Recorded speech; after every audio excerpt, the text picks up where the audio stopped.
Ladies and gentlemen, we are moving on towards the next. We're going to have setting up the context. And we have Ms. Mona Bharadwaj, Global University Programs Leader, India. Ladies and gentlemen, a seasoned professional with over 25 years of experience in the IT industry, Mona is passionate about working with students in bridging the industry academia skills gap, promoting technology that helps solve real client problems and people management. An engineer in electronics and communications, graduating from RVCE Bangalore. She has done varied roles, including that of running a startup in the electromechanical space. In her current role, she is responsible for employer branding and technology evangelization initiatives at universities. These initiatives range from technology adoption and improved curriculum for institutes across India through IBM Skills Build, running hackathons and remote mentorship projects for experiential learning, cool technology demos, webinars for improved employability, and fostering innovation through shared university grants. Ladies and gentlemen, let's put your hands up together and please welcome Ms. Mona Bharadwaj. A very warm welcome to all of you all to this event today. I mean, it's my great pleasure to be addressing you. Honestly, I think this is an event that at least we've been waiting for at least a few weeks, if not months, to be actually talking to all of you. There's been so much excitement about meeting each of you today.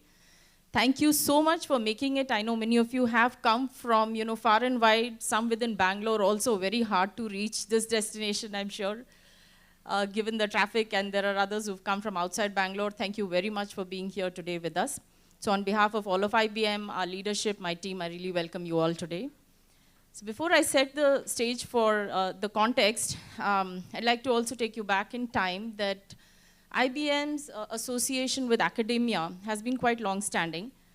Since about 2004 or so, formally, the university relations team was set up in India, and we have been working with each of you all for quite a while. I know some of you are embarking on this journey with us today, and I welcome you all for that. And there have been some who have been with us for quite a long time, be it for faculty development programs or helping us run hackathons in your institutes or some sort of research, or so many programs and initiatives that we have partnered with you all for today. And I'd like to thank all of those who've been working with us for so many years.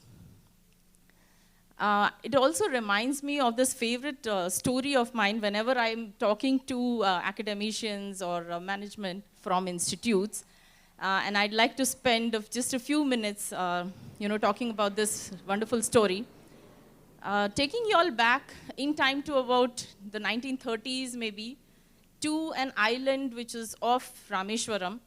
There was this student, and I know many of you all will just know the name instantly, but there was this student who lived there, and as a child, he actually did not get to study a whole lot because he was from a very low-income family, but he loved to learn. And looking at his passion for learning, his father sent him off to a school in Ramnathpura, where he studied, he worked very hard, and he did extremely well. But after he finished his schooling, he wanted to continue his studies, and he wanted to do aeronautical engineering because he used to be awed by the way birds would flap their wings and fly and just soar in the sky, and so seamlessly fly across the skies. So he wanted to actually join the Madras Institute of Technology. But he was from such a low-income family that his parents did not have the money for it. But eventually, with mortgaging some family jewelry, he was sent off to study at this institute. There, a teacher of his noticed his love for aeronautics, and he gave him an assignment to complete in a month's time to design a fighter jet aircraft. So the student, along with a couple of his friends, worked on this project quite hard, completed this design, and submitted it. And once he submitted and took it to the teacher said, "I'm not happy with this at all. I expected a lot more from you. You can do better than this. And if you do not change this in the next 2 days' time and come back with a totally new design, you may even lose your scholarship," which is what he had started getting at that time. And now this puts some real pressure on the student as he realized that he may not be able to continue his studies further if he did not design this well. So he worked every single minute of those 2 days, and he came out with a really good design. He submitted it to his teacher, and the teacher really said that, you probably don't know your own capabilities, but sometimes, it needs a teacher or a good institute to unleash the capabilities of the student. And this was the design by none other than our very own dear leader, Dr. Abdul Kalam. This was the very first aircraft design that he had done. And I think it needed a good institute and his teacher to help him unleash his true capabilities. And then he went on to become the leader that we all know him as. So this makes me additionally excited to be talking to the institutes such as yourselves, because you all are doing such a phenomenal job in molding the students for a better future for our country. So kudos to all of you, and a big round of applause for the work that you all do. And thank you again for being here today.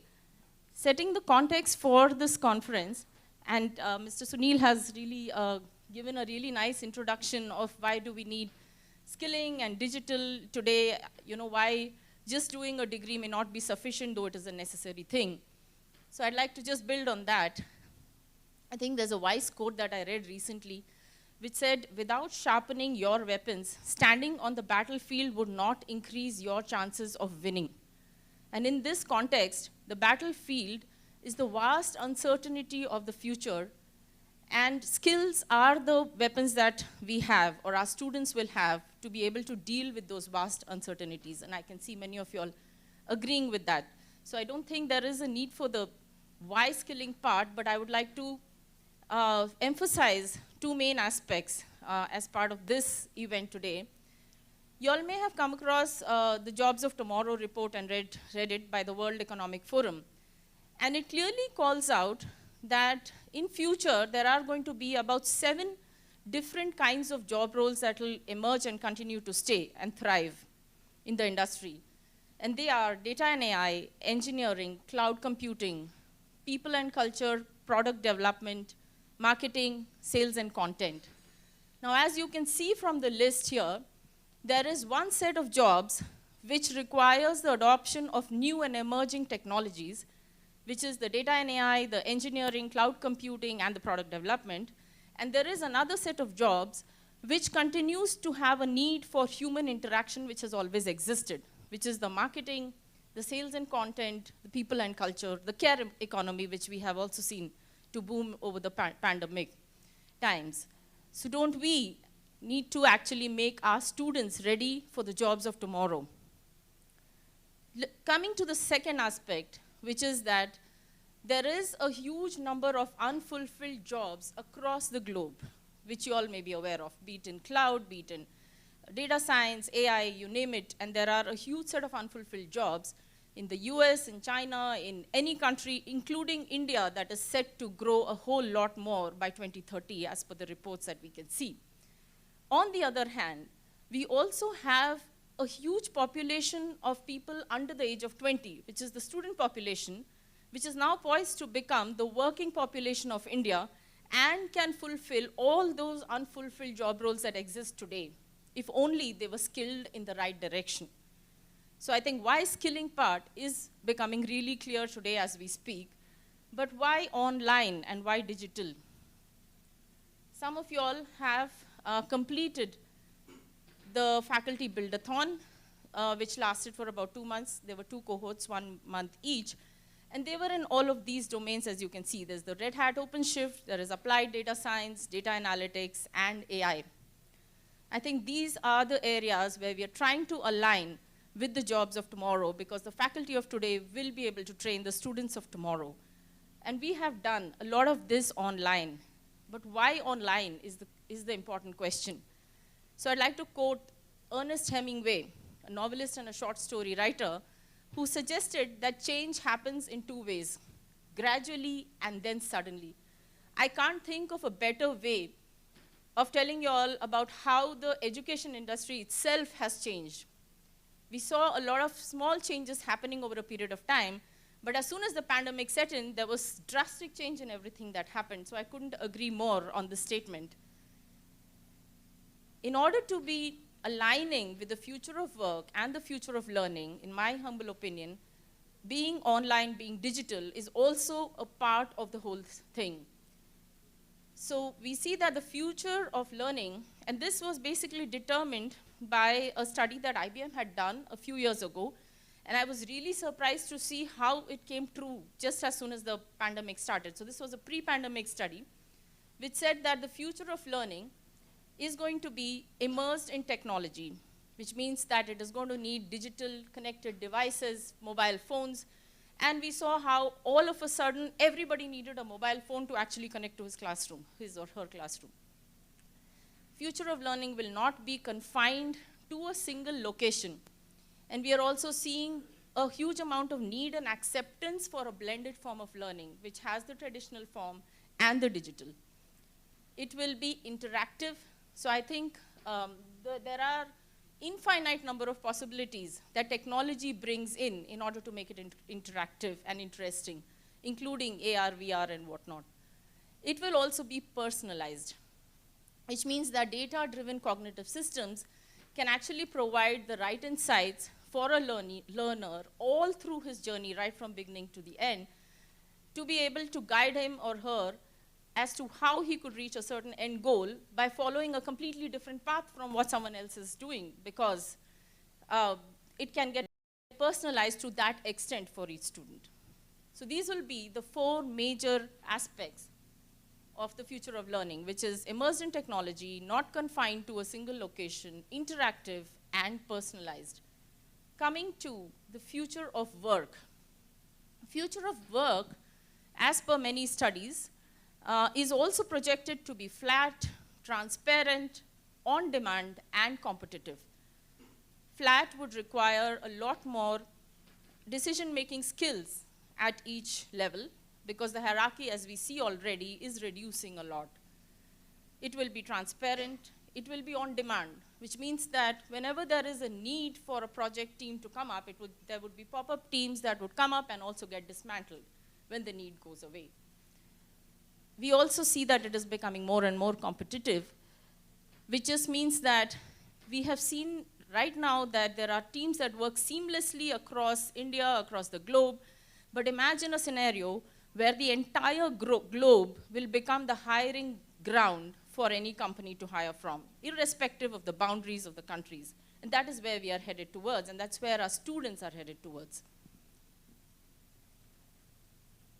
Not to miss the global education policy, the national education policy, that is focusing on a GER of about 50%, the gross enrollment ratio of 50% by 2035, underlying all of these reasons of the future of work and the future of education, which is also important to take into account when we actually want to reach a certain end goal.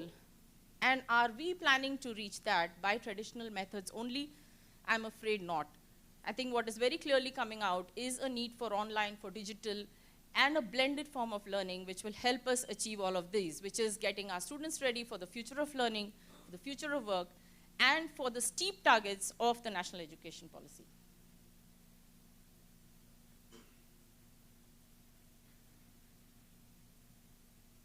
So I'd like to say, this is a nice quote, and I think our students will actually need to keep this in mind for going forward, that no matter how much we learn today, it is also important to be able to learn tomorrow, because things keep changing as we speak, as change is the only thing that is constant.